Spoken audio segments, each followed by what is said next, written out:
All right, hello and welcome to the third video in this series of fundamentals of music notation for students studying fundamentals of music notation for like MUSI score and things. I'm Dr. Welty, and now the light is pink, as you can see.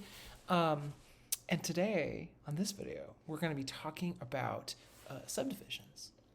Now, if you watch the second video, you're already familiar with these things that we talked about. And we didn't really go any deeper than that, but I promised you we'd look at some other meters and some other subdivisions. So first, let's take a look at some subdivisions.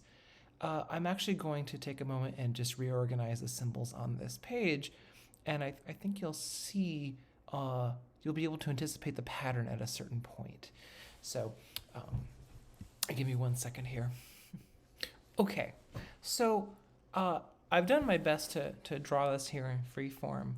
And this is a kind of note subdivision tree. It looks like a tree. It's actually going to keep going.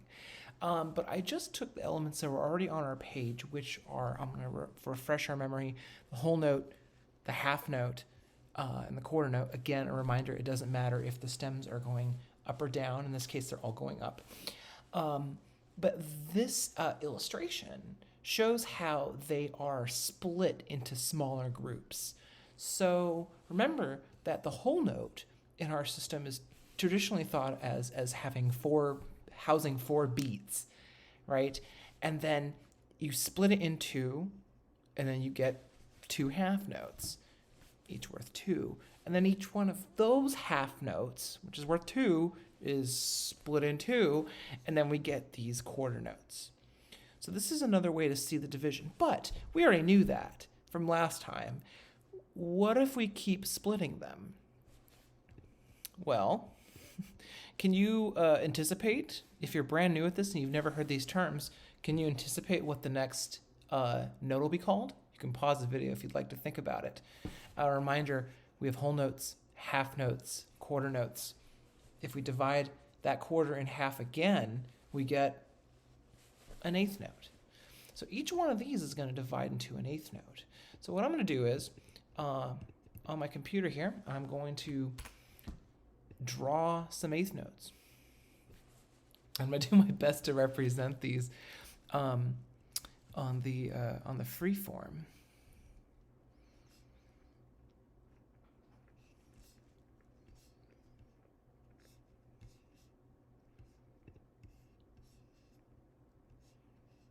No, I don't want to use that clip art. No. Let's go back over here. Does one of these look like a flag?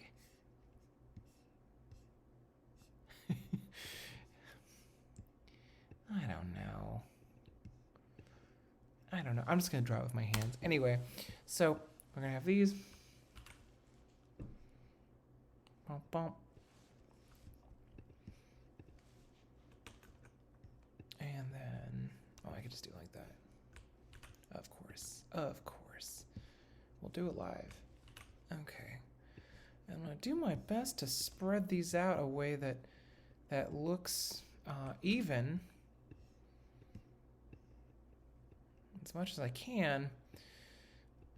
I'm using the freeform, by the way, because I always like to draw on the whiteboard or the blackboard when I am teaching. This is the closest thing I can do over a video.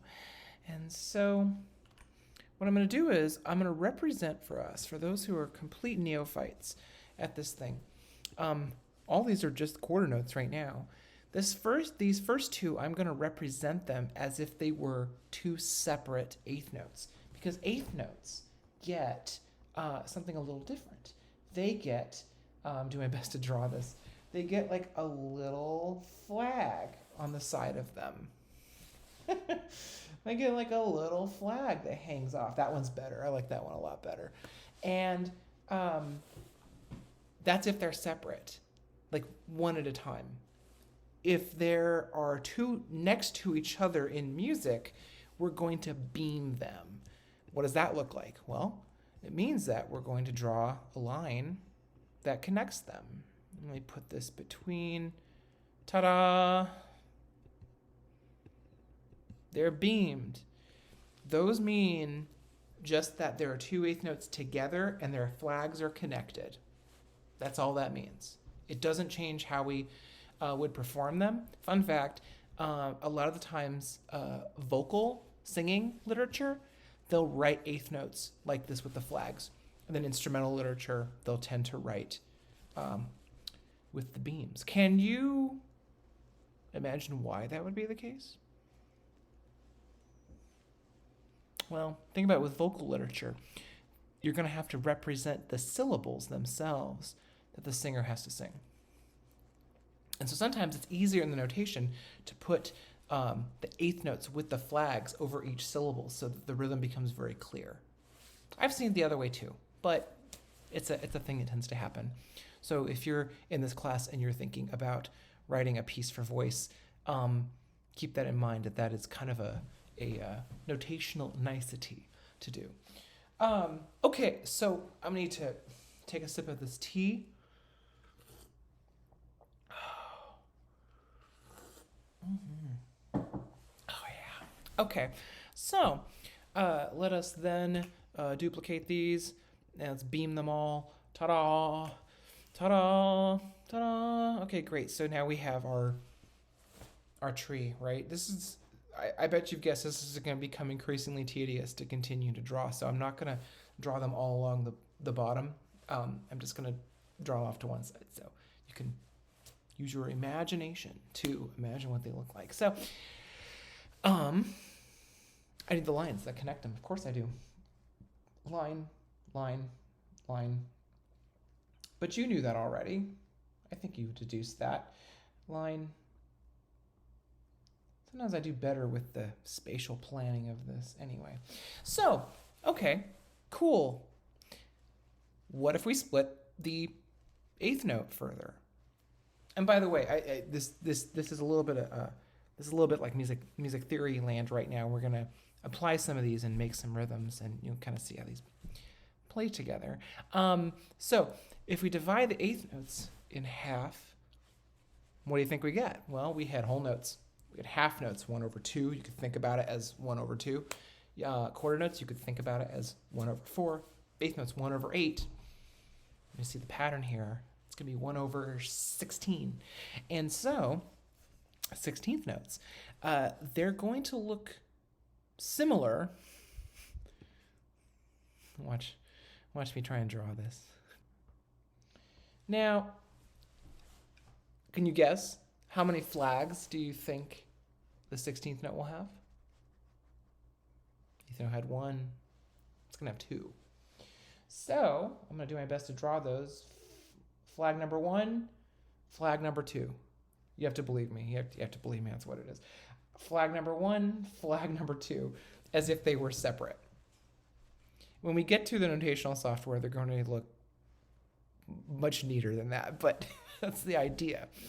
And thinking about this, if there's 2 flags, well, up here we had 1 flag, 1 beam. Can you anticipate what the beamed form looks like? Yeah. We're going to have 2 beams. Now, you can see because of the size of these notes, it's going to get a little squirrely. But keep in mind there are 2 of these for each one of these because they're each split in half. So 2 beams would look like this. Beam 1, beam 2. Ta-da! 2 beams. So we see this pattern where we're adding an additional flag if they're separate, and then or an additional beam if they're beamed together. You can anticipate then what the next subdivision would be. 30-second notes. And they would have 3 flags and 3 beams. Then you'd have 64th notes, which would have 4 flags and 4 beams. You'd have 128th notes, which would have 5 flags and then 5 beams. And then 256, etc. It just keeps on going. Now, at the risk of being a little confusing, I think sometimes there's a presumption by students who are new at this that the smaller notes are somehow always like faster. I'd like to think about them as dividing up time in a different way. But if the piece of music was really slow, imagine if it was super slow and a 16th note got the beat, then you would, if you wanted to do subdivisions of that, you'd have to be going into the 32nd and 64th, etc. territory. If that doesn't make sense just yet, that's okay. We'll talk about that later. If anyone wants a case study in point, see Hindemith double bass sonata movement number 3. You go look that up if you want to. But anyway, okay, back to the topic at hand. One thing I want to mention too is that it's customary when you have, I don't want to say customary, it's possible that when you have two groups of 2/8 notes or two beamed things together, two groups of them, that you can beam 4 of them across. That's a thing that happens. And with 16th notes, the same thing applies. Sometimes with many, many beams, it's an effort to show the beat unit. So if you were to imagine that we were in 4/4 with 4 quarter note beats, seeing 2/8 notes or their subdivision that's 4/16 beamed together, that makes it very clear that those are occupying that space. Okay, so I'm going to add one additional piece of information to this. At the risk of doing too much in this video, let's also talk about the rests for these, and I'm going to do my best to draw these and represent them in this kind of like parallel universe over here. So I'll bring this up here. And I'm just going to do them alongside. I'm not going to do a tree again because it's too much work. So here's this. And please. Aha. Okay. And then, sorry, that was me being excited that it actually came out looking really nice. And so, I'll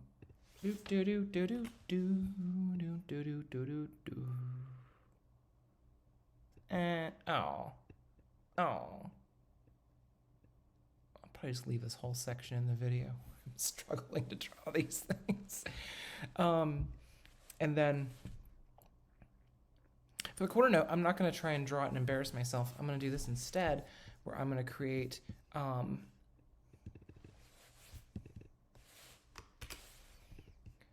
this is how I think about them. So I invite you to think about them this way, as if you're drawing them, if you're the unfortunate person who has to draw them on the board. It could be you. It could be you.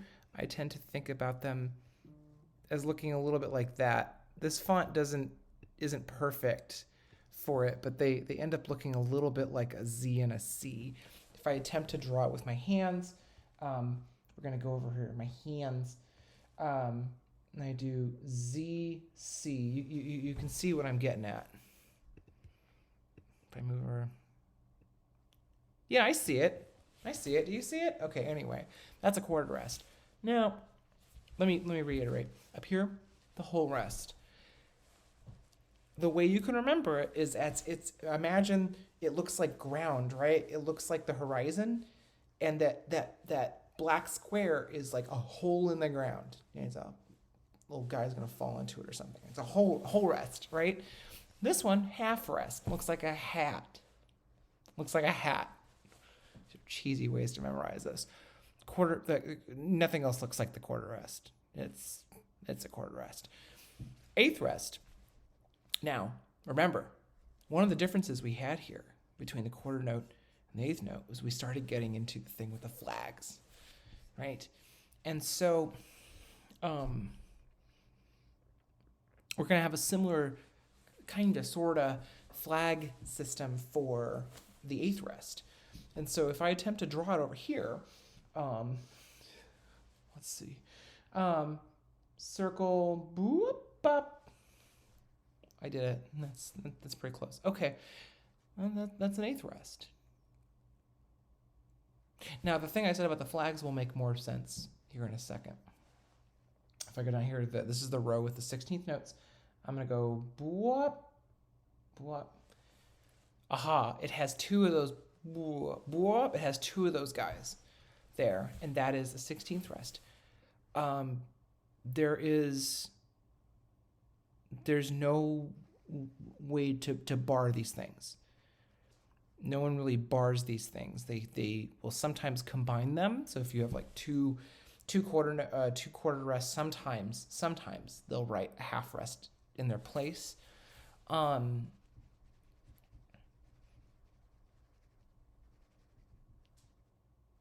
It wouldn't make a ton of sense. Like, imagine if you had an eighth rest and then a note on the next eighth note, like a pitch. It would be confusing to write 2/16 and then the eighth note. We would write the 2/16 only if we intended to follow it with other 16ths. That's typical. That would be again kind of a notational nicety. Would it be correct on the page? Sure. Would it be easy to read? No. And that runs up against the other thing. Like, it can be correct and also unhelpful.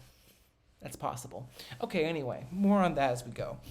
So we've got this scheme of these notes, right? And if we were to apply them, let's go back to our staves. I'll move my face over here. If we go back to our staves, I'll put to save space, I'm not going to put a clef. So just, I'll put off to the side. Fine. I know. Here, we want the clef. Okay, let me do a treble clef. And let's return to our trusty 4/4 time. And so remember me struggling to write that. I'm not going to do that this time. I'm just going to do it like this. Will you it'll let me do that. That's great. Bigger. More. Okay. And I have 4/4, massive 4/4 right there. And let's say that we're going to use some of these subdivisions.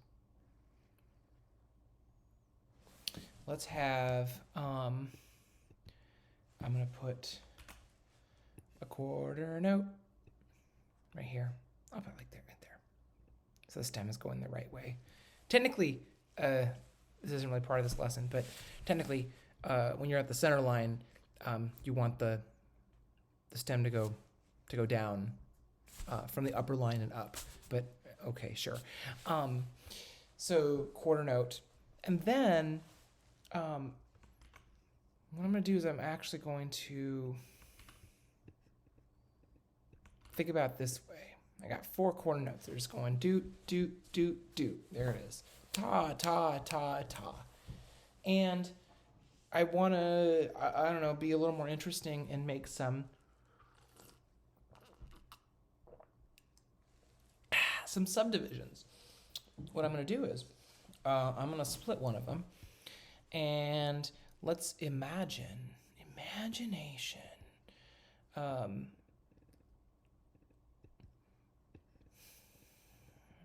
don't want to suggest that the eighth note is any smaller. I don't want to suggest that, but this is just me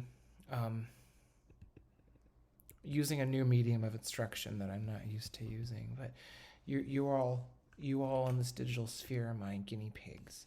So anyway, let's say I made those eighth notes. I made them a little smaller just for space. Okay. Can you imagine what that rhythm would be? It would be ta, ta, ta, ti, ta. when I was in school, I learned ta, tati, tt, that system. But there's also another way to count these. You could imagine there's 4 beats per measure. We could go here and be thinking about it as, oh heck, I'll just draw it. We have 1, 2, 3, and 4. 1, 2, 3, and 4. Be careful, that looks like an extra beam. It's not. It's not. My apologies for that, if that looks confusing. Those are eighth notes. Just the way it landed there. So, 1, 2, 3, and 4. That and is representing the space between the beats. Pretty straightforward. You can imagine some of the different variations you could do with this, so I won't dwell too long on this, except to say, what if we were to make these a little smaller for size, just for size reasons, space reasons, and then make them into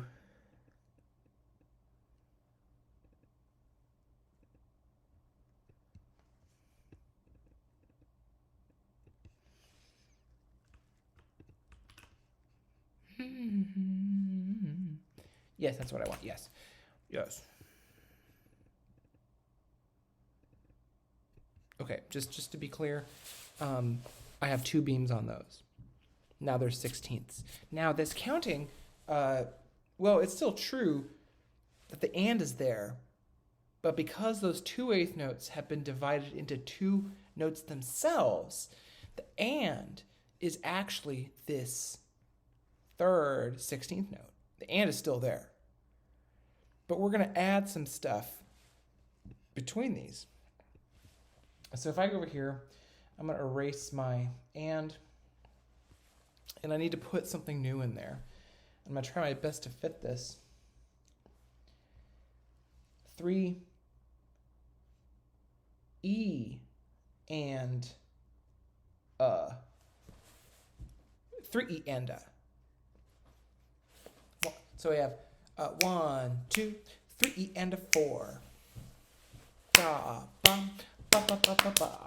That's that rhythm. Now, I could have put those subdivisions anywhere. Could have put them anywhere. This video is running a little long in the tooth. I think I'll talk about some rests in another video, but the rest would occupy the same space. So that's how we think about it. Again, the 3 and the 3 and I just chose to put it on beat 3 just for demonstration purposes. You could put that rhythm anywhere you want it to.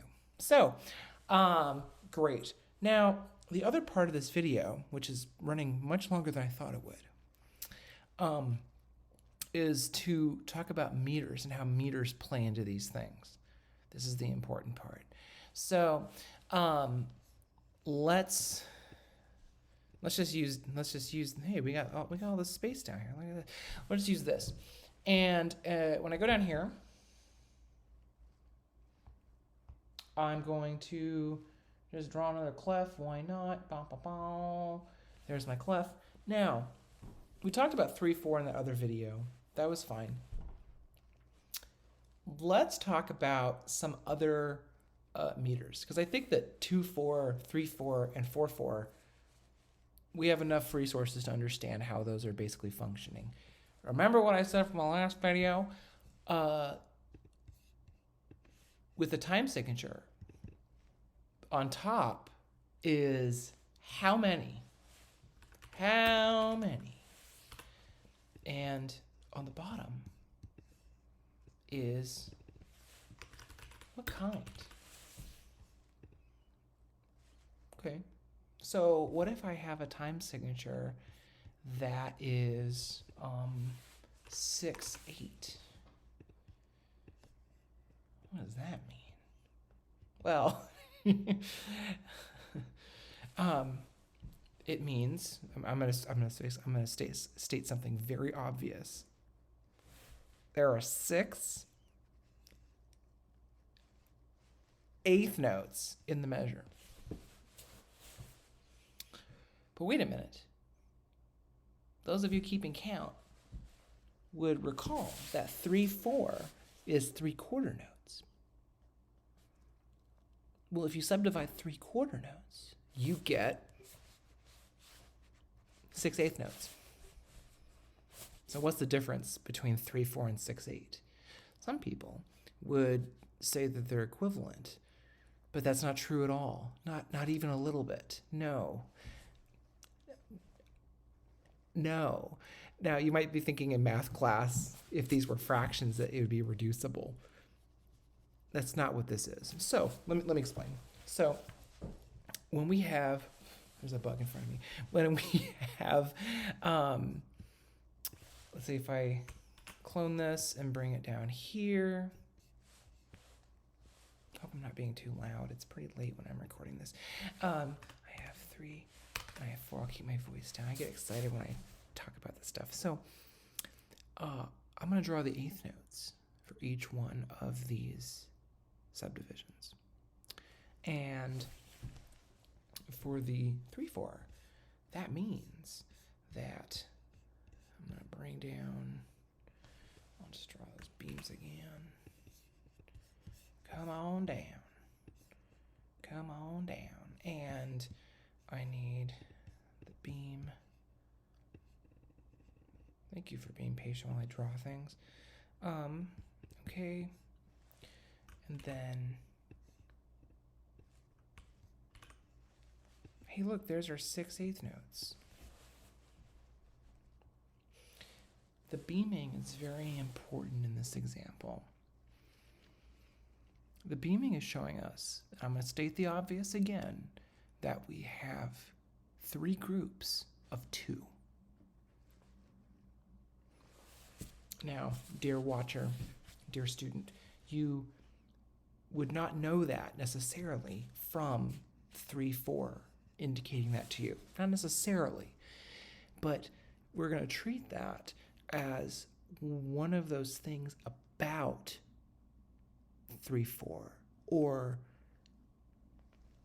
meters like 2/4, 3/4, and 4/4. I don't want to discuss 5/4 or 6/4, and we'll leave that for another day. But there is a way to describe this that if you're completely new at this, you'll probably learn later. We can think about something like 2/4. Let me do this. And I'm gonna get back to my point in a second. Just hang tight. So let's say I have 2/4. How many 1/8 notes would I have? Dope. Gotta get it all. Okay. Oh, can never just be perfect, can it? Nope. Okay, so they're in this division. 2/4, 2 groups of 4. That's because when we're talking about 2/4, we're talking about a time signature, a meter that is simple duple. Simple duple. When we talk about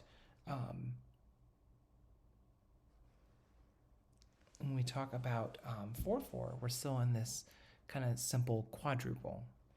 When we're here in 3/4, we're in simple triple. Pretty easy. Simple triple, simple duple. The simple part of it is the idea that the quarter notes are divided into 2s. Okay, cool. But let's get back to our 6/8 issue here. Now, 6/8 has something different. I've been talking about these divisions in 2s, but this is going to be something else that you can kind of gather from what I'm doing in this step right here. Okay, things are beeping at me. If I go over here, and I'm going to beam those.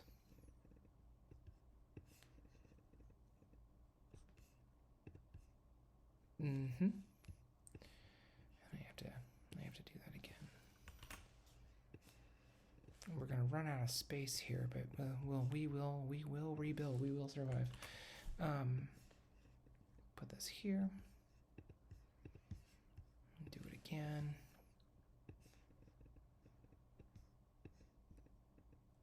Okay, it's not perfect. Whatever. So now, and we just ran out of space here. It's whatever. There's nothing different here. So, we now have, stating the obvious, 2 groups of 3.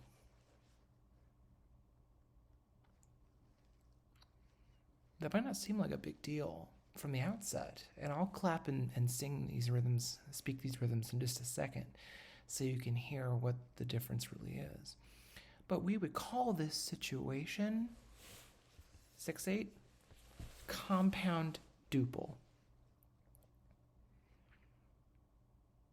Compare simple duple, 2/4, simple duple. I'll even write it. I'll write it. It's even better if I write it. Simple duple. And up here I have, I'm going to write right here, I have compound duple. I didn't choose these words. They were foisted upon me. The difference is we have just 2 1/8 note subdivisions of each quarter note. Up here, like I said, 3. Now, it's still duple. Follow me here. It's still duple because it's 2 large beats, but they're divided into groups of 3. That's the compound part. I'll say that again. It's duple because there's 2 groupings of 3. And the fact that they're grouped in 3s is the compound thing.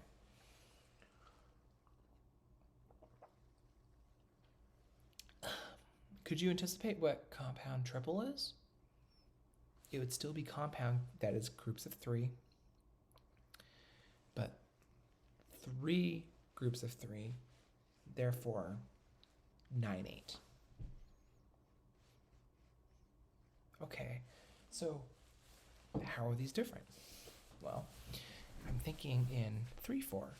I'm thinking, and I'm going to use my little triangle conducting style here because we have 3 beats, and I'm going to go 1 and 2 and 3 and.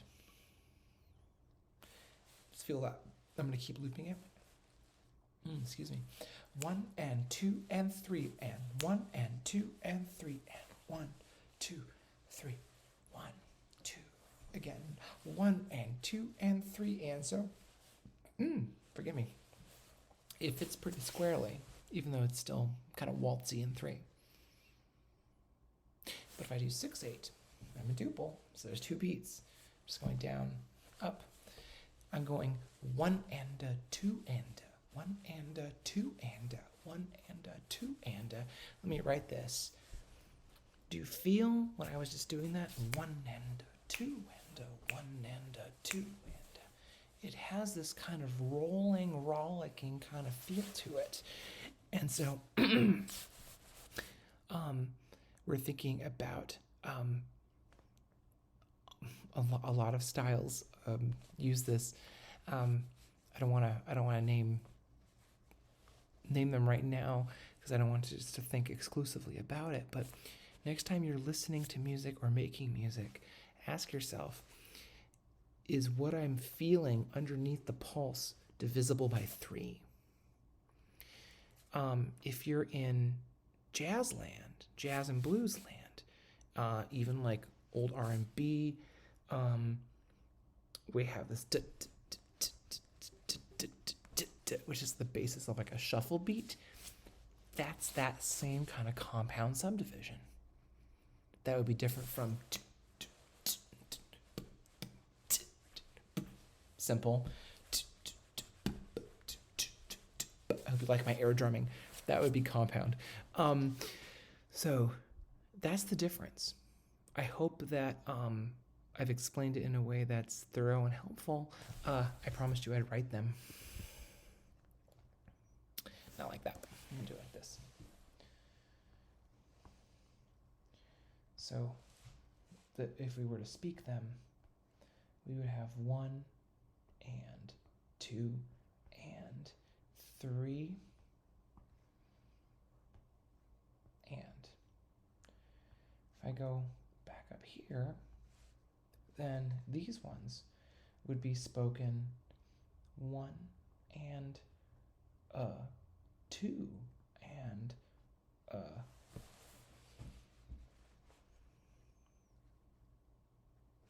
one more thing, just to reiterate a different way what I said earlier. When we're in 3/4, we're thinking about 3 main beats. I'm gonna put a little X above them, just for now, for us, just for now. This will be our little secret.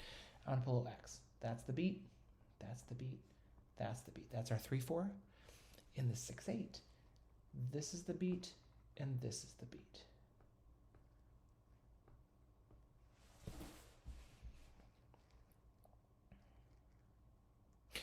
I hope that sheds some light on the difference between those two. So yeah, just to recap, we went over some more subdivisions with eighth notes, and there's still more to discuss, but I hope this was helpful, and I'll see you in the next video, perhaps. Anyway,